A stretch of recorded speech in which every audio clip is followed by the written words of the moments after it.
All right, well, now I will get going. Okay. Josh and Bridget, thank you for joining as well. As we always say, please ask questions at any time. We love questions. We love the dialogue and the conversation that is spurred from those questions. So today we're going to be going over the home inspection contingency and the different parts of the home inspection contingency. I'm going to go through each of them in terms of how they are written in the contract. I'm going to go over it line by line. And then after that, I want to have discussion around how we're doing this in practice and how we're treating the home inspection contingency in practice. I also have some follow-up materials to point to in terms of just continuing education on it.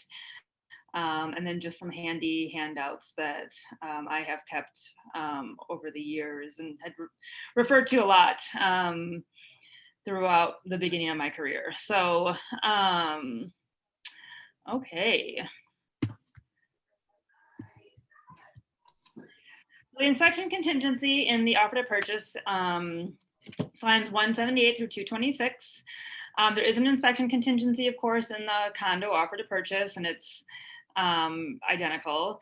There are 3 sections to the home inspection contingency. So the inspections and testing verbiage, the inspection contingency itself, and then the right to cure.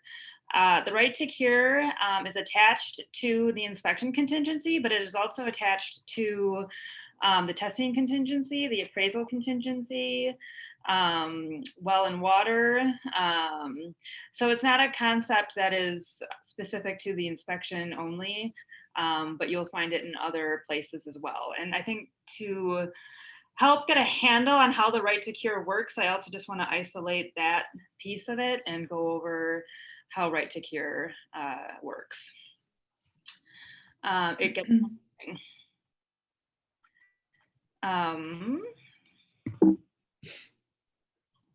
and one comment that I love, a recent comment that I heard about the inspection contingency from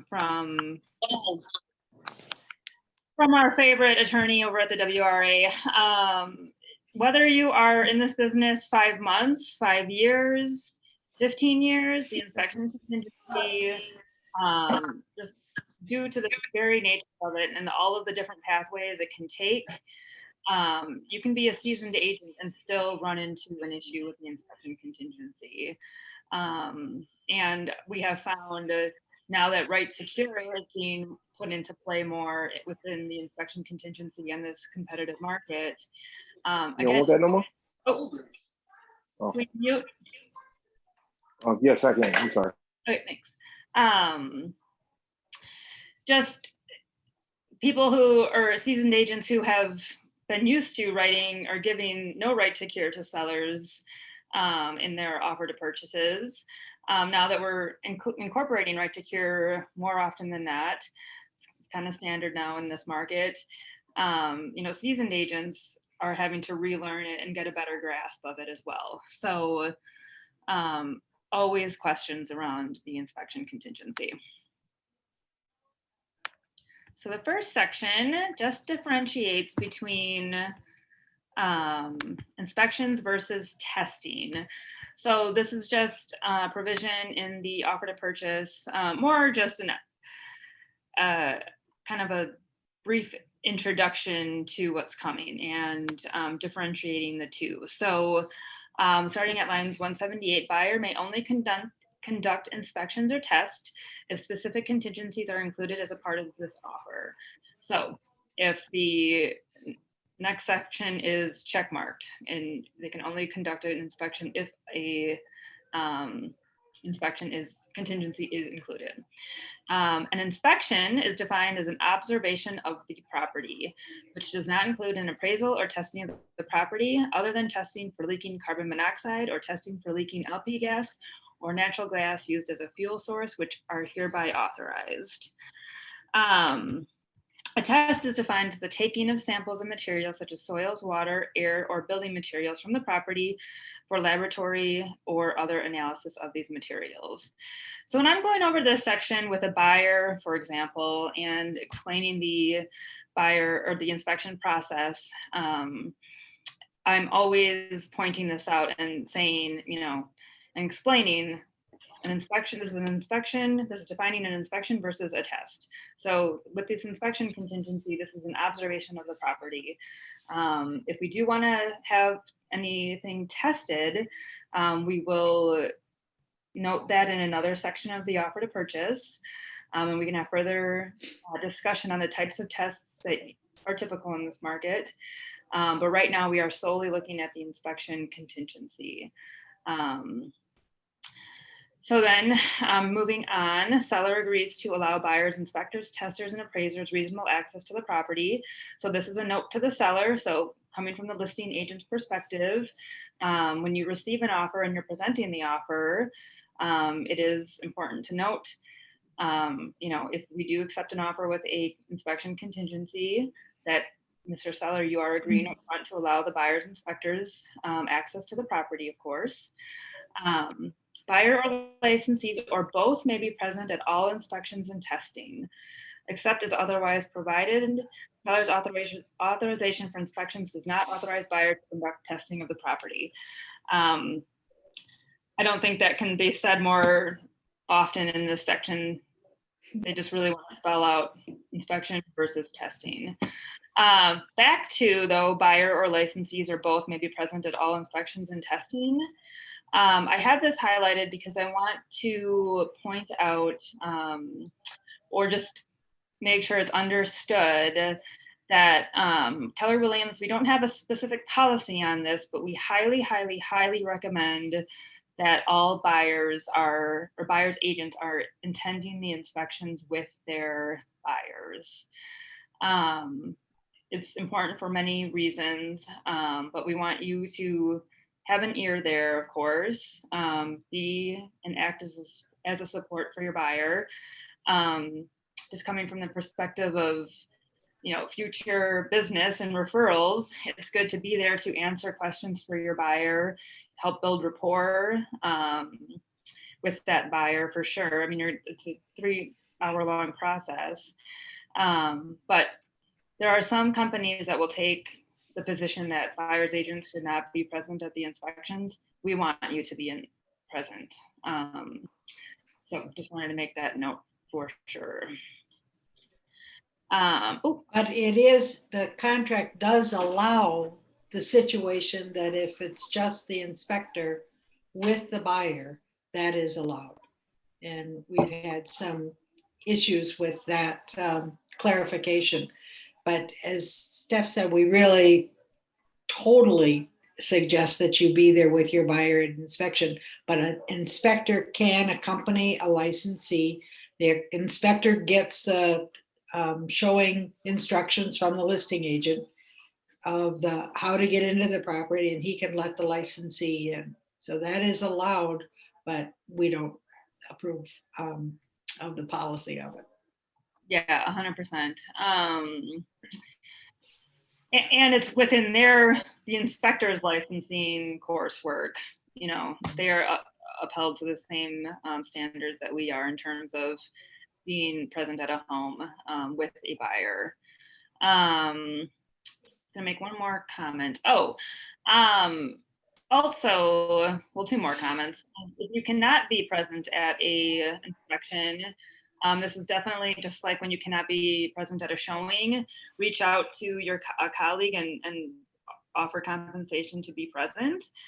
And then just one more note about being present at your inspections.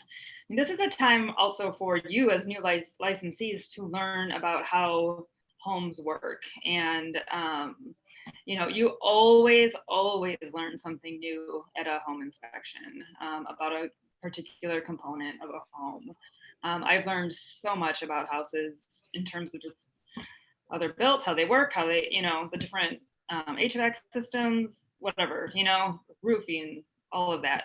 It's just to further your education and be a better agent, and give better advice going forward. So, okay, line 186. Any contingency authorizing testing should specify the areas of the property to be tested, the purpose of the test, any limitations on buyer's testing, and any other material terms of the contingency. I always laugh when I see that line. I don't understand why that is in this section per se versus, just in the testing contingency itself, because we're within the inspection area. But anyway, just another comment about the testing contingency. I keep doing that. 189, a buyer agrees to promptly restore the property to its original condition after buyer's inspections and testing are completed unless otherwise agreed to with the seller. Buyer agrees to promptly provide copies of all inspection and testing reports to the seller. So I have that highlighted. Promptly, people's definition of prompt could be different. In my practice, I am, as a buyer's agent, when I receive that inspection report, I am forwarding it on to the listing agent right away.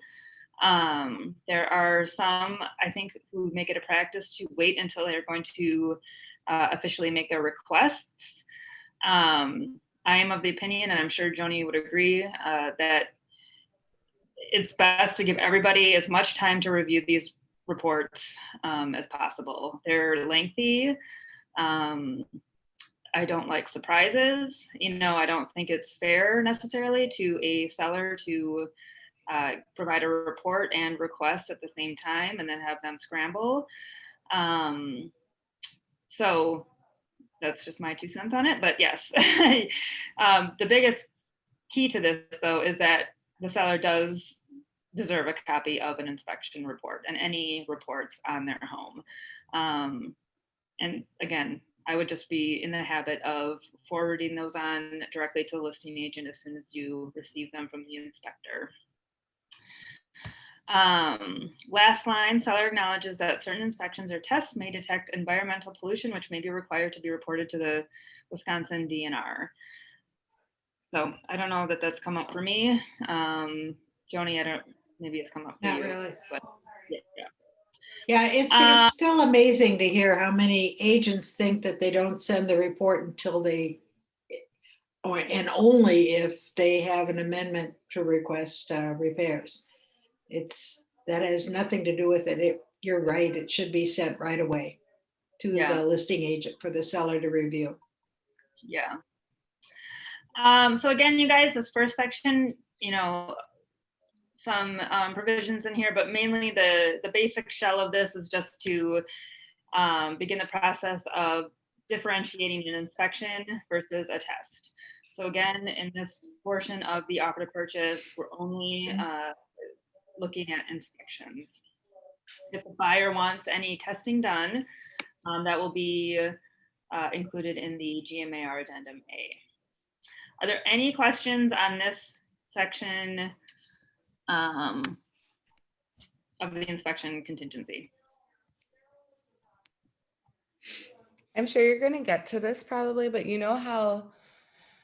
do you typically write in on the OTP and any test deemed necessary? No. No. Yeah. Nope, because again, we're covering inspection in this part, and if a testing contingency were included, you would make statements like that in that testing contingency. Okay. All right, any other questions before I move on? Okay. So the inspection contingency itself. So this is lines 193 to 215 of the offer to purchase. If you're going to include an inspection contingency on line 193, you're going to mark an X, of course, to make sure that it's included. One more statement, this contingency only authorizes inspections, not testing. Then it refers you back to the lines above. It's a 3-point a 3-point contingency. So we'll go over each one. This offer is contingent upon a Wisconsin registered or Wisconsin licensed home inspector performing a home inspection of the property after the date on line 1 of this offer that discloses no defects. So the most significant piece of this line, definitely that it has to be Wisconsin registered or Wisconsin licensed home inspector performing the home inspection. So again, when I am going over the inspection process with the buyer, for example, letting them know your Uncle Joe, who is really handy and knows a lot about houses, is not going to cut it. We need to have somebody who is licensed in the state of Wisconsin or registered with the state of Wisconsin in order for us to satisfy this contingency. The line that notes that the home inspector performs a home inspection of the property that discloses no defects. The isolating discloses no defects in practice. That is, presumably if you were to have a home inspection and there were no defects disclosed, you would just be moving on to the rest of the offer to purchase. In practice, it's very rare that there's not going to be something noted within that inspection report. Okay, point 2. This offer is further contingent upon a qualified independent inspector or independent qualified third party performing an inspection of, and then here you would list additional property components or areas that you know that the buyer would like to have inspected right away. I'm going to continue on to point 3 before circling back how points 2 and 3 are tied together. You would also list any components here that are outside the scope of a typical general home inspection. So swimming pool, that would be one that you would need to definitely call in a third-party expert right away. A general home inspector is not going to be covering a swimming pool as part of their general home inspection. Another item of similarly like a hot tub, you would need to call in an expert for that. Saunas. What else? Can you think of anything else, Joni? Well, like they list a roof, I would have a roofing specialist, foundation specialist. And if you have those to be separately inspected, you are giving permission to an inspector separately coming in from the regular inspector to cover those things. And one point to remember, try to stay away from contractors in these areas, because contractors, understandably, would like to have a job, and sometimes their report is can be a little bit heightened, saying that we can get this fixed. This is really not looking very well, and we can fix it. If you have a specialist that's not a direct vendor of a certain thing like a chimney, you're probably going to get a better report. And sometimes you need to find out who these people are. But if you can, it's best to stay away from actual contractors who cover these things. Yeah, so items like roof, foundation, and chimney, those are covered in general home inspections. And continuing on to point 3, and then tying it back together. So the buyer may have follow-up inspections recommended in a written report resulting from an authorized inspection, provided they occur prior to the deadline. Inspections shall be performed by a qualified independent inspector or independent qualified third party. So how those two relate to one another. If you are filling out this offer to purchase and you do not specify any specific components of the home that the buyer would want to have inspected. So let's take roof and foundation. So if you just left this blank and there were an issue with the roof and foundation, a home inspector is going to write that in the home inspection report and recommend that a follow-up inspection happen on those two things. You are only given authorization to have those follow-up inspections if it is written in the first initial general home inspection report. If these are components that you know that the buyer is going to want to have addressed or looked at right away, that's when you would write those in these lines. So when you're going through and looking at a property on a showing, if you can tell that you've got curling shingles and you know that the roof is going to be an issue that comes up on inspection, you might just want to say, this offer is further contingent upon a qualified independent inspector performing an inspection of the roof right away on lines 197. And that way you are giving the authorization or requesting authorization right off the bat. You're not waiting for that general home inspector to call it out. 9 times out of 10, 9.9 times out of 10, they're going to be calling it out, and that will give you the final go ahead. But if you just want to line that up right away, then you're going to write it in these lines. Yeah, we just had one of our agents just called on this. It was something that the inspector didn't mention at all in the contract, in the report. And yet the buyers had some questions about the integrity of, I forgot what it was, a chimney or something.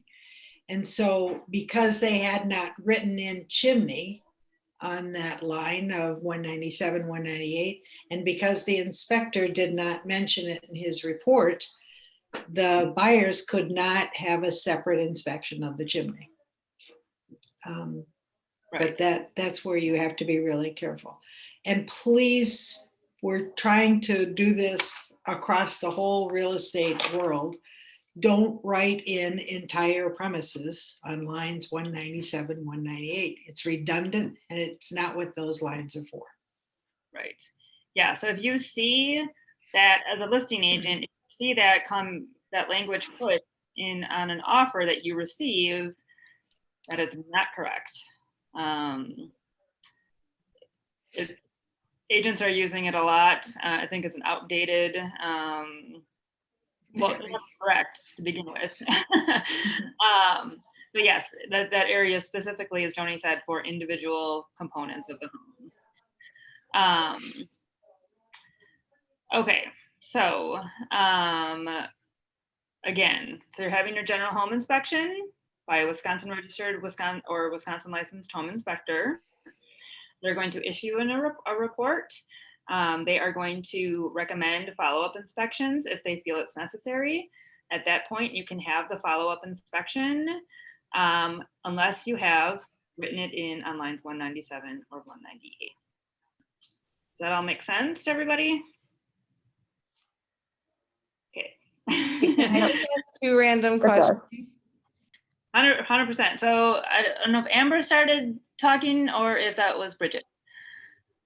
Amber can go. Amber, do you have a question?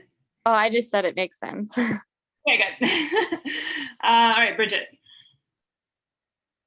I'm 99% sure, but since we're just talking about swimming pools, one of those like above ground swimming pools, that's always included in this sale. Like, is that a fixture? That is a really good question. Well, if it has components linked from the house to the pool, it is a fixture. Yeah. So usually it does have the pump and all those things are driven by the mechanics of the house that run the pool. So. I mean, hopefully that's always going to be addressed in your inclusions line on MLS. Right. I just had a house we wrote an offer on this weekend and it said like pool accessories, but it didn't say the pool itself. And it was one of those above ground. And in my head, I'm like, I mean, I think it's included, but I was. Yeah, unless it's a pool that's, it's just got cold water in it running on its own, it would be included as part of the house. When in doubt, write it in the inclusions line. Right.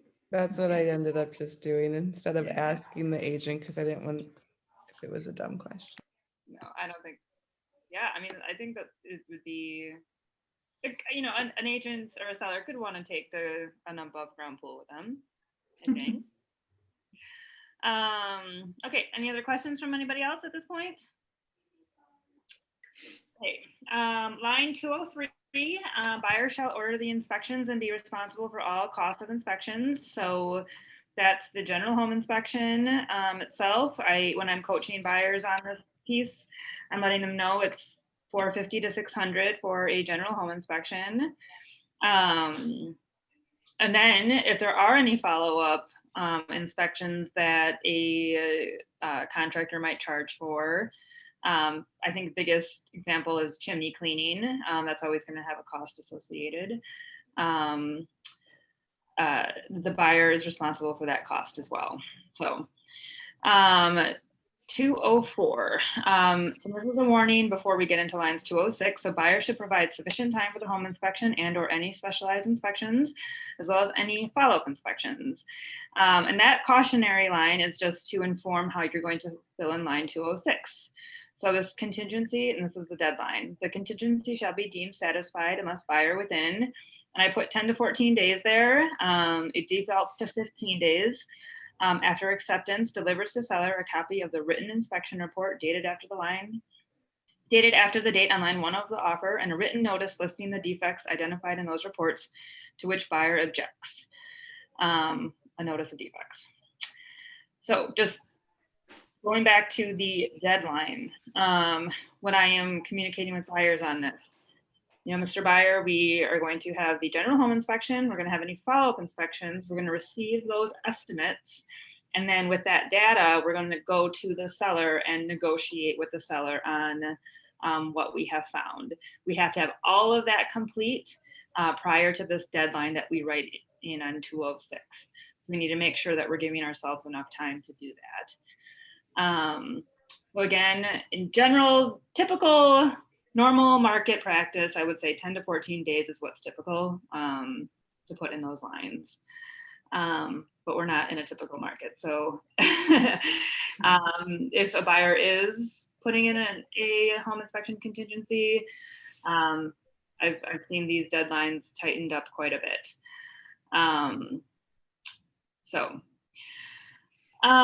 Moving on to line 209, and this is a caution for that notice of defects provision. So a proposed amendment is not a notice of defects and will not satisfy this notice requirement. So we'll get into that when we talk about the right to cure. So line 210, for the purposes of this contingency, defects do not include structural, mechanical, or other conditions, the nature and extent of which the buyer had actual knowledge or written notice before signing this offer.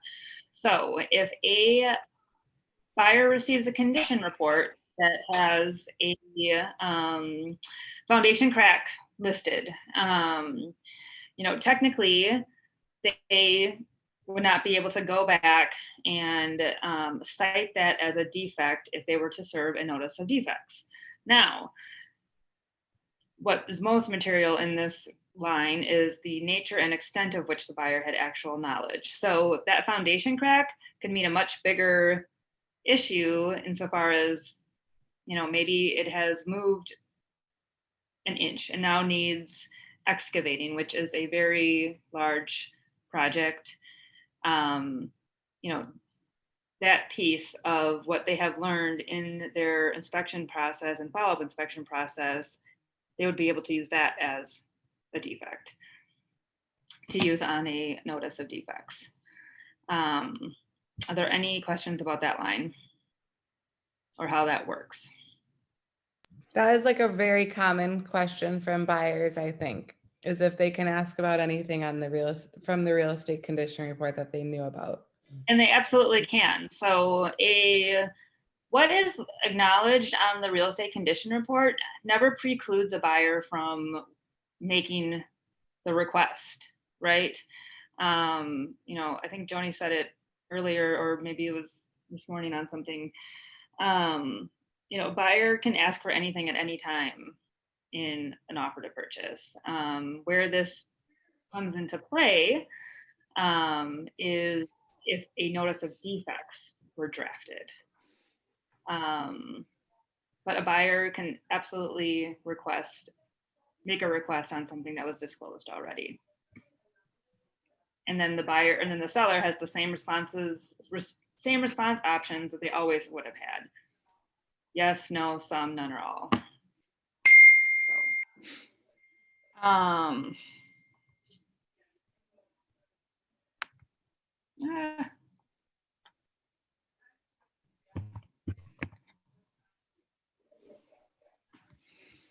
okay.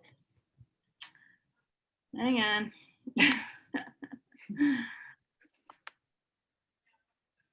I know how to get my screen back. I know. One thing while we're waiting, on line 210, I had a listing one time and it had some severe cracks in the driveway. And oh, that's one of the topics we talked about. And it was mentioned in the real estate condition report and obvious when you walked up the driveway, they were there. And then I got a notice of defect from the buyer's agent that wanted out on the contract because of severe cracks in the driveway. And I went, no, no, no, no, no, no. It was in the condition report. Your buyer acknowledged receipt of that. It was obvious. You had to step over him to get into the driveway. And he said, well, you didn't read the contract carefully enough. He said, on line 210, I crossed off the word not. And so it read, defects do include structural, mechanical, and other conditions, the nature and extent of which the buyer had actual knowledge or written notice of.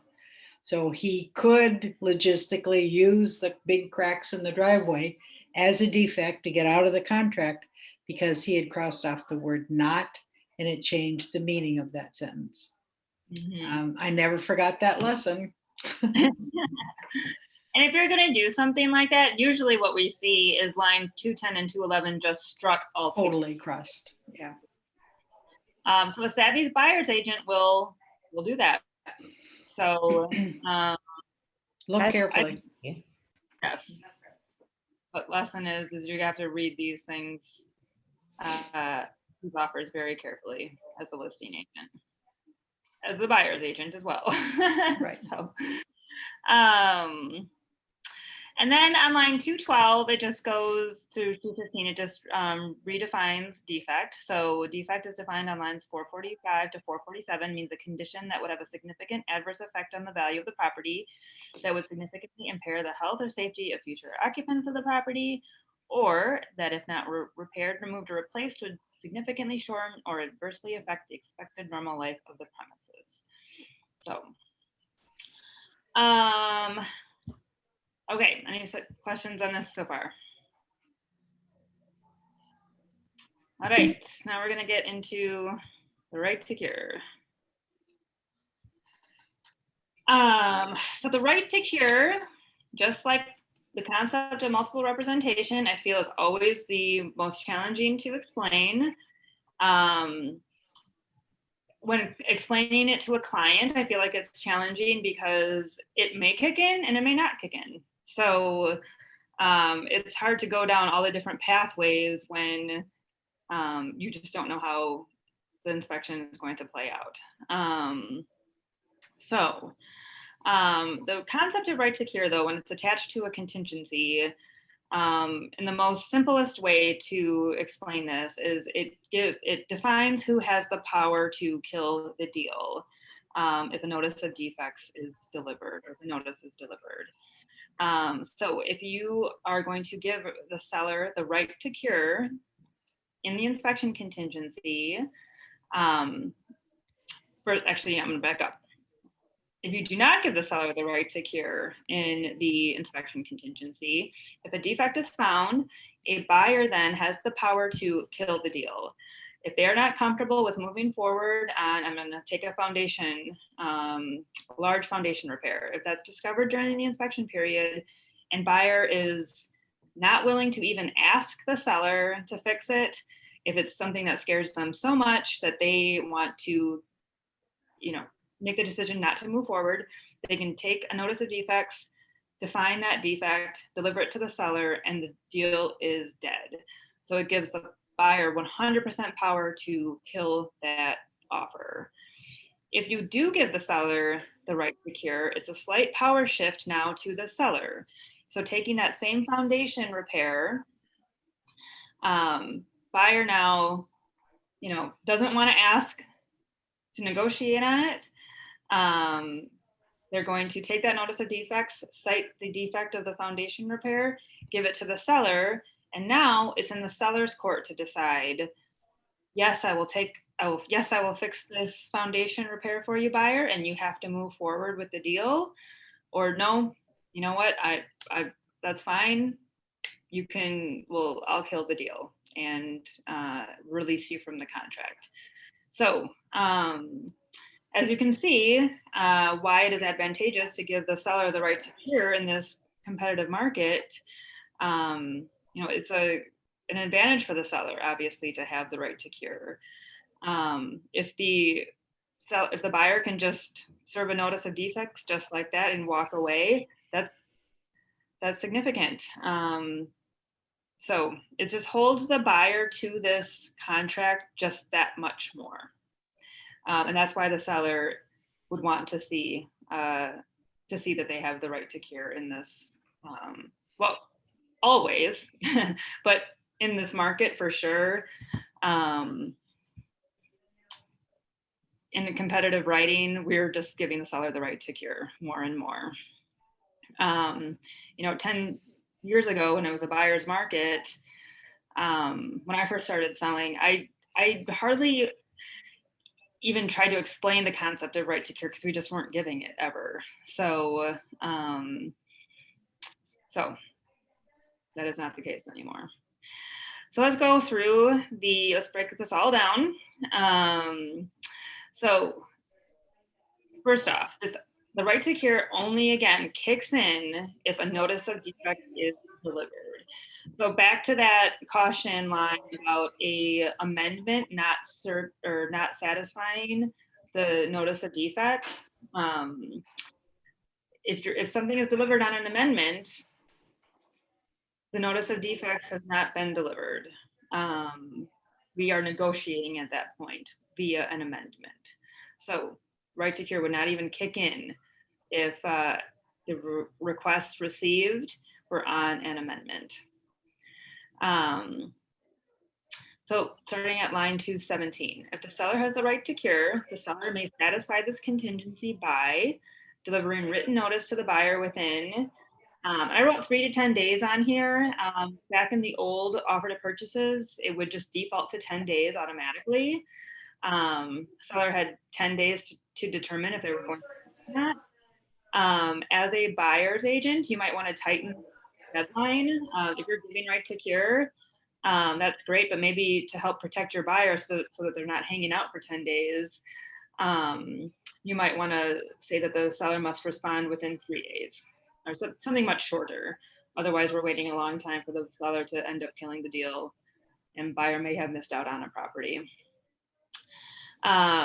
So again, written notice to buyer within 10 days after buyer's delivery of the notice of defects, stating seller's election to cure the defects.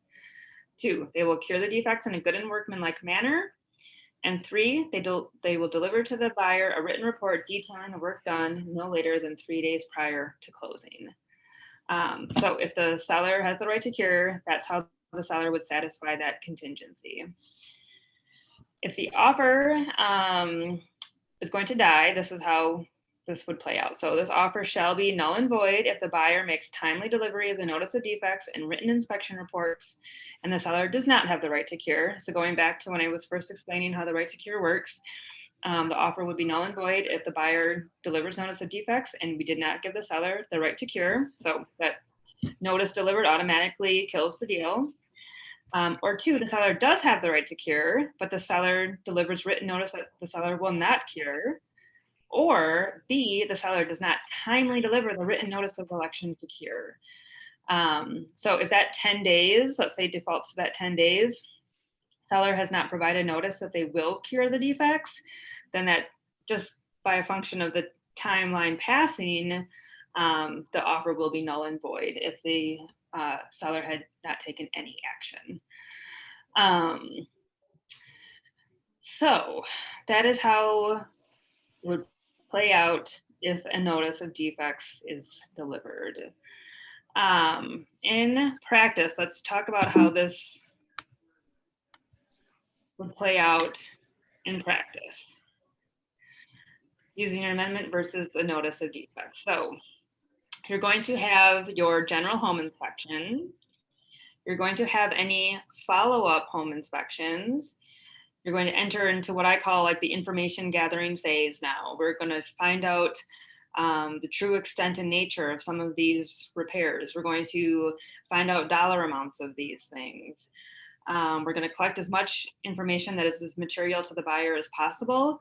And then we're going to go to the seller to make a request. And as the buyer's agent, as our agents, we're coaching our clients through this piece. So, for example, a buyer might, want to learn about 10 different things that came up on the home inspection report. But after talking with their agent, they might only identify 3 things that they want to go back to the seller with, right? The buyer will make those requests via an amendment. And your first line always is to attempt to negotiate with the seller on these items and come to a meeting of the minds with how these repairs should be handled. And then last line of defense, we'll employ the notice of defects if there's a breakdown in negotiations. But your first step in all of this is to negotiate, and try and work this out with the seller. How a seller can respond. So if a seller receives an amendment with repair requests and with guidance from their agent, they can agree to all of the items that was requested by the seller or by the buyer, excuse me. They can agree to some of the repair requests, or they can agree to none of the repair requests. And depending on where we are, there's a lot of variables will inform the decision on how a seller responds with this. But the risk to a seller, if they agree to everything that is written on that amendment, then they're going to go to closing. If they agree to some of the items on the amendment, then it's just continued negotiation with the buyer. Maybe the buyer will say, you know what, those were the 2 largest things that I wanted to see done. I'm okay with that. Let's go to closing. If the seller says and is playing hardball and, I've got a secondary offer right now, I'm not going to do anything because I can just go to that secondary offer. They'll say no. And then it goes back to the buyer on what they want to choose to do. So in this line of negotiation, hopefully it's just going to go to closing. And hopefully, again, you guys come to a meeting of the minds on this. If there is a breakdown in negotiations, then we can employ the notice of defects. The buyer can now make a determination on that seller's response and say, you know what, I want to see these things done, or I can't go through with the contract. So if the seller did not have right to cure, then the buyer now at this point is going to list those items that he had originally requested to be repaired and say, you're not going to agree to this? Okay, I'm out. If the seller does have the right to cure now, he's going to take those same repair requests that he tried to negotiate with the seller and say, now, Mr. Seller, I am drawing a final line in the sand and I'm saying to you, I want you to fix all of these things now or let me out. And then now, where the seller had an option to just go forward to those initial requests, now he's got to make a decision. I will, you know what? I will just fix these things for the buyer, or B, no, I'm not going to fix them for the buyer. The risks involved with this. So if a seller receives a 3 bullet point amendment with requests from the buyer and plays hardball and does not agree to fix any of those things, that notice of defects that a buyer sends over now at this point could turn into a 10-point, 11-point, 12-point bullet point list now.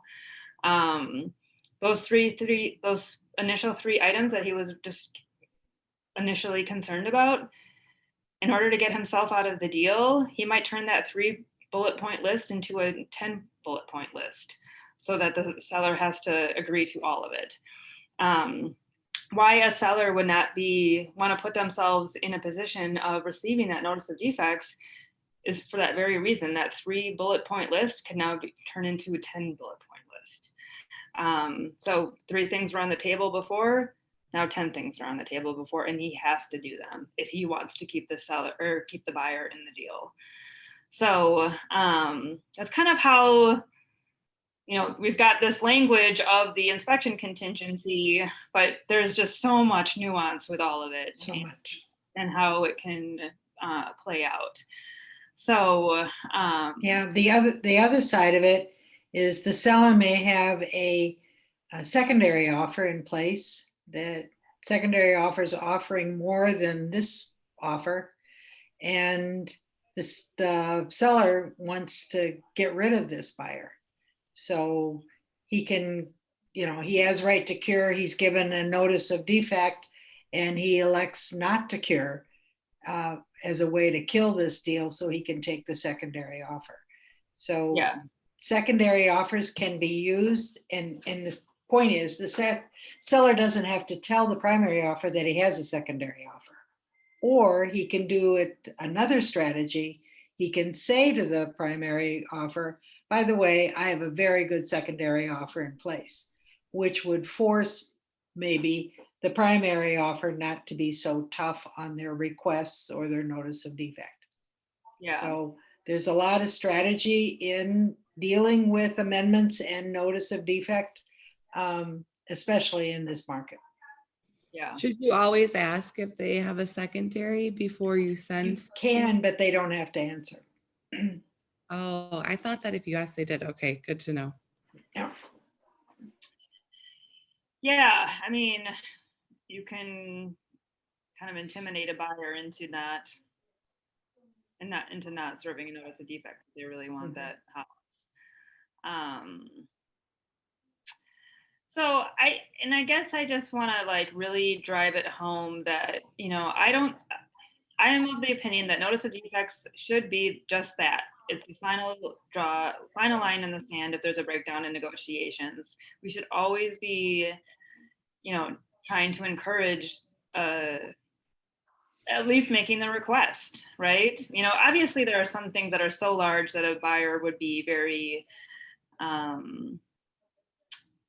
would compel them not to want to move forward, of course, but I think that it's always worth the request of the seller, because you don't know how they're going to respond.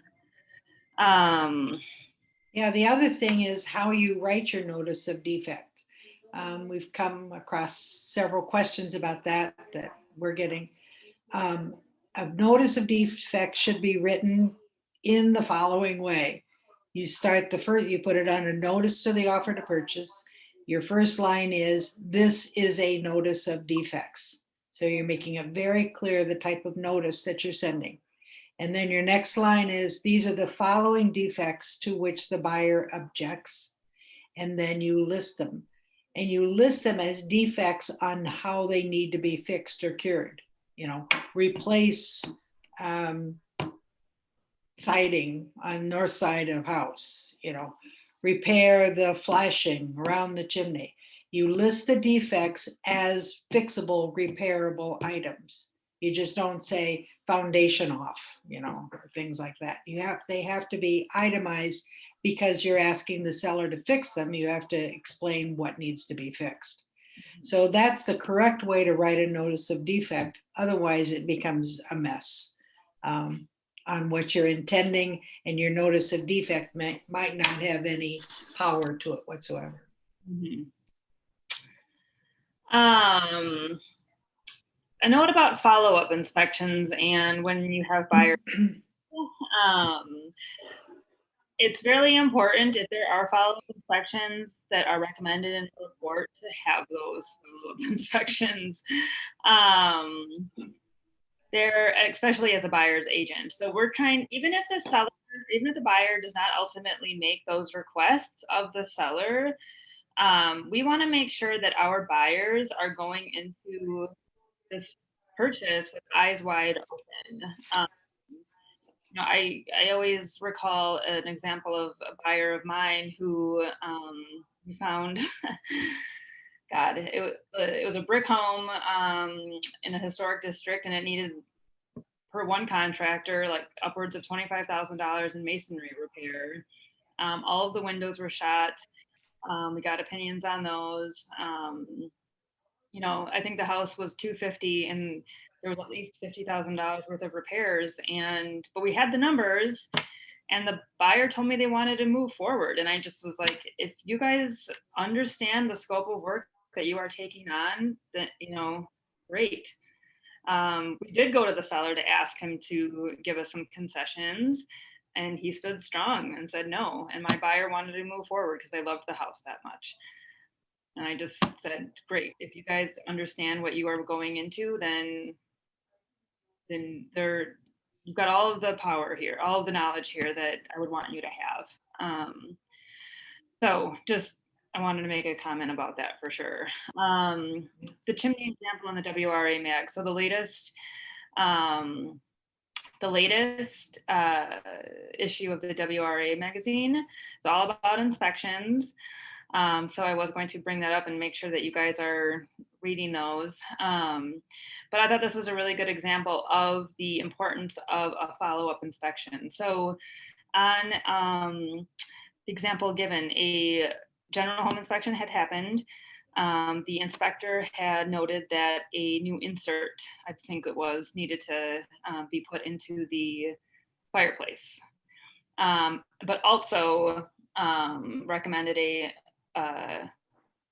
follow-up inspection. The buyer did not have the follow-up inspection and just requested the new insert be put in by the seller. And when the seller agreed, they moved forward with that request. Seller said, fine, I'll put in that insert. And it was discovered, the chimney contractor discovered that there was $6,000 worth of additional repairs that needed to be made to this chimney. The buyer learned about that and requested that the seller take care of those items prior to closing as well, in addition to that initially agreed upon insert, and did not really have a leg to stand on because they did not have that follow-up inspection themselves to make that discovery. The seller was in a position that they could say, no, all you asked for was this insert, not for those $6,000 worth of repairs. So, the inspection deadline had passed, and the buyer did not have any power in order to get the seller to fix those $6,000 worth of repairs.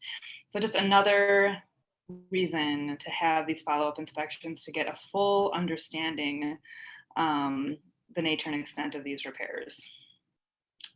We got to put our buyer in buyer agency. We need to put our buyers in the best position possible for negotiating. And so really quick on that note, and I think this is what you were saying, but do we have to make a note that we're going to have a follow-up inspection to make sure the work was done? Or are you allowed that at the final walkthrough? We get this question a lot as well. You have to get permission from the seller. So if that is something that, when negotiating the inspection and the buyer wants to have have their person back in just to do one final check, that is something that you would have to put in that initial inspection amendment for sure. You couldn't just spring it on the seller at the last minute and say, we're going to bring your inspector back through to have another set of eyes on this. We're relying on the invoice and the statements from the contractor around what repairs were made. But if that is something that the buyer wants to have done, that needs to be negotiated upfront for sure. So, and then if it is something that is sprung up on you, the communication to the buyer is we can ask the seller, but they do have the right to say no. And that's why the days that the buyer has to have an inspection done, even though it's tempting to have it short because of the competition and tight time frame of, say, 3 days. That time for the inspection contingency includes all inspections and all follow-up inspections and negotiations. So you have to make sure that you have enough days to get estimates in, to have follow-up inspections. All of that has to be done within that time frame that you wrote in your offer. Yep. Okay, so 14.2, I think we've got like 10 more minutes if you guys can still hang on. You guys all good still? You can drop off if you're not. Okay, so back to another point that I wanted to bring up. So back to right to cure and the good and workmanlike manner if the seller were to choose to cure the defects. So this is another area that we run into. And if a seller was to receive a notice of defects and they do elect to cure, then as a buyer's agent, you might want to see some language around what good and workmanlike manner really means. That could be, that's a very gray term. And if the buyer wants to ensure that the work is done by licensed contractors, we need to state that in the offer up front. So I'm gonna actually stop sharing for oh, nope, I do want to share my screen. Let's go back.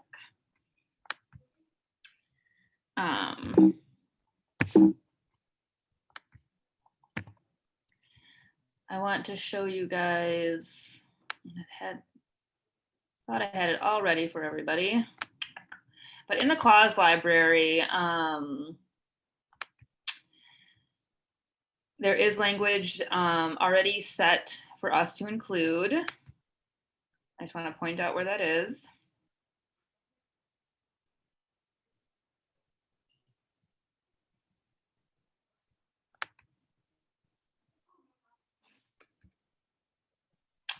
So again, this might not even ever come into play because the notice of defects might not be delivered, but we have to kind of think, 5 steps ahead here. And if it were to come down to delivering a notice of defects with the seller having the right to cure, we want to think about what could happen if they do elect to cure. So in the buyer, in the additional provisions, this is something that we would want to make sure is addressed. We want to clarify what good and workmanlike manner means. So if you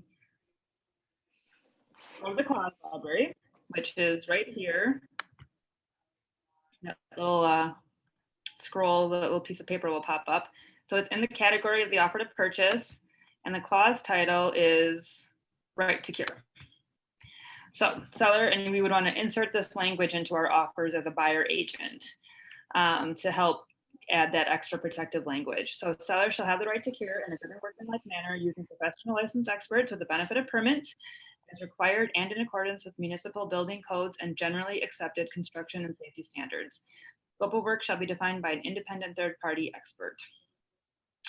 And this language can be tweaked, but just again, adding that protective language for our buyers if the seller were to exercise the right to cure. And there's because you can't negotiate in the notice.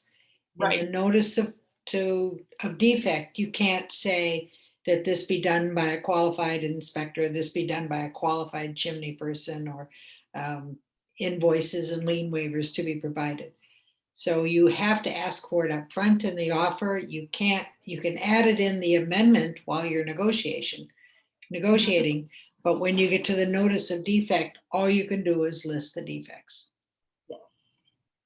Yes, thank you for, that's the key thing that Joni said there was you're not negotiating in a notice. Your only tool to negotiate is through an amendment. Okay, so Question. So there was an example like on Facebook, or maybe it was in one of these Zoom calls, I can't remember, but they wanted the chimney repaired, and then the seller repaired the chimney, but the brick didn't really match. Do you remember that at all? Yes. What came of that? I don't know what came of it, but I'm just wondering, like, what would you put in there for language?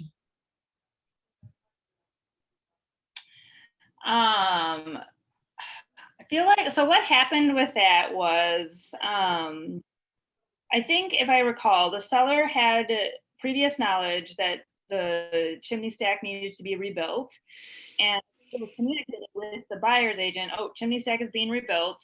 You know, that's not something that needs to be, like, it was not a negotiation point that came of the inspection contingency. It was something that the seller was having done.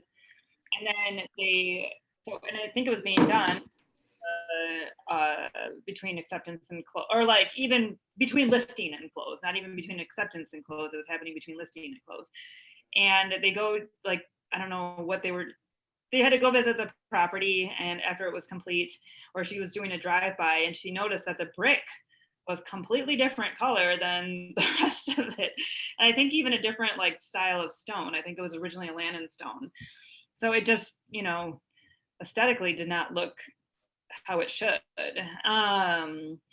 So I think the learning lesson there is making sure, and I don't fault this agent, because, you know, you hear that it's being done, and you just assume it's being done in the way that it should be. And so the learning lesson there was to see the scope of work from the contractor who was performing the work. So the seller had already decided that they were going to go ahead and have this work done.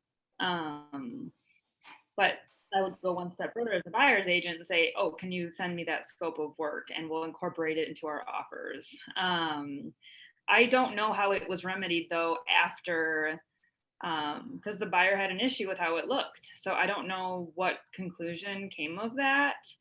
But the learning lesson again there is to ask for that paperwork up front. It would still, you know, that's a really special scenario, I think, too, because even as a buyer's agent, I might not, the scope of work might not even say what kind of brick is being used, right? So you might, as a buyer's agent, might not even like think to ask what kind of brick is being used. You would just assume it'd be the same style of brick, right? I guess the learning lesson here is never make assumptions. Oh. Right. 37 years of real estate. That's one thing that I can say unequivocally. Never assume anything. Follow up. I can't remember what agent that was, but now I do want to see what came of that. But Amy, you know, again, kind of that being rare where that was something that was in progress. You know, when you're negotiating the inspection and you're coming to an agreement on who is doing the work, another reason for having a follow-up inspection as a buyer's agent is, you know, you're going to get that estimate, and you're going to say to the seller, you know, either I want you to use this contractor, or I don't care who you use as long as they're licensed, but I want you to reference this scope of work, and I want everything done to match this scope of work, right? So you're kind of in control then of that, of how it's being remedied. You don't necessarily care who does it, but you want the buyer to have an understanding and kind of sign off on, yes, this is how I want this to be done, you know? So does that make sense? Okay. Market of the moment language. I'm not going to go too far into this, but because Joni's going to be talking about this at the meeting tomorrow. But right now, again, in competitive markets and how we're addressing offers, if there is an inspection contingency included, a lot of buyers are taking the tactic to say to the seller, and kind of redefining what a defect is, and saying, I'm not going to ask for anything via an amendment or serve a notice of defects on anything under X amount. I'm not going to, you know, if it's less than $2,500, don't worry, you're not going to hear from me. We're going to move forward. So there's language that we can incorporate, and we have consulted with our legal counsel on the best way to draft that.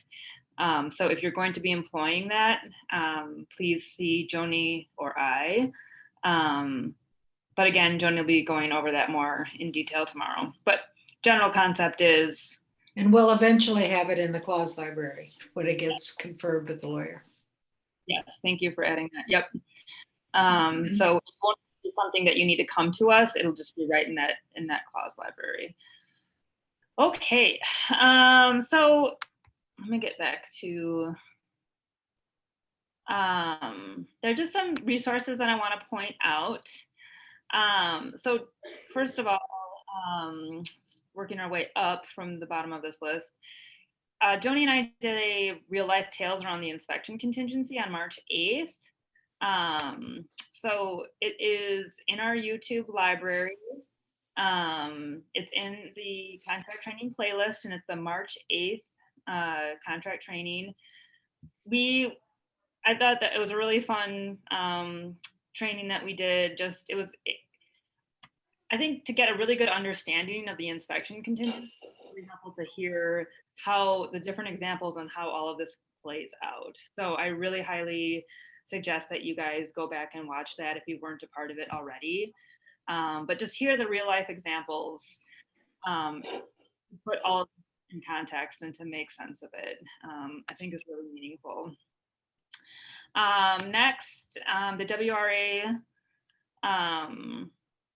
resources.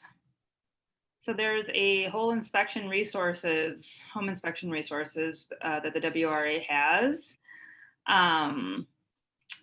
Just links to past legal updates, links to articles on recent WRA magazine articles, and then other resources, which I'm going to point out the home inspection flow chart.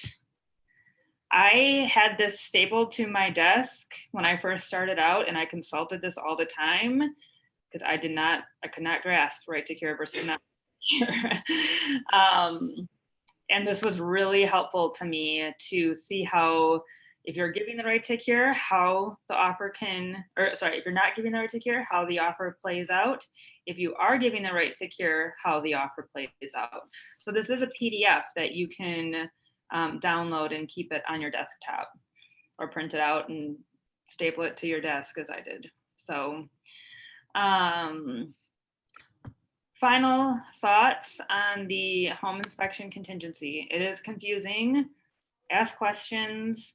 Again, even the most seasoned agent has trouble with it. So we're here to help you. Where is that flow chart? It's linked from the WRA. And I don't know if I can post PDFs in the chat box. But I can, if you want to throw your email address in, if everyone wants to throw their email addresses in the chat box, I can just send it to you. I have a question. Just like when we're thinking about the most detrimental things that can come up in an inspection, is it typically the chimney, the foundation, and like the roof? I would say Those are yes. big ticket. The big ticket items, because that's a question I get a lot too. And I've been saying those three things, but I wasn't sure if I was missing any. And just to parallel that, when you're talking about testing, and some agents don't put the specific test that they want tested, which it's what the offer covers. It says, please specify the test you want done. And a lot of agents will say, well, I don't know what test they want done until we see the house. But in reality, there are only a few tests that can be done. And if you look at the definition of test, it's taking a sample, having it analyzed, and bringing it back. So that is lead, mold, asbestos, and I forget what else. But there's a limited amount of tests. So if you have a highly anxious buyer who has a lot of allergies and things like that, put as many of those specifics done. And if they don't want it done, then eventually after the inspection, you can just do in a notice saying removing that test, from the contract. But I really always say under testing, don't say anything that the inspector requests. As it's directed by the offer, you should literally specify the test you want done. Mhm. All right, anything else at this point? Okay. Well, thank you guys again. And Bridget and Josh, I do have your email addresses, so I'll send them over. Amy, Kate, and Robert, you should have the home inspection flow chart already. So, okay. Thank you guys. Thank you.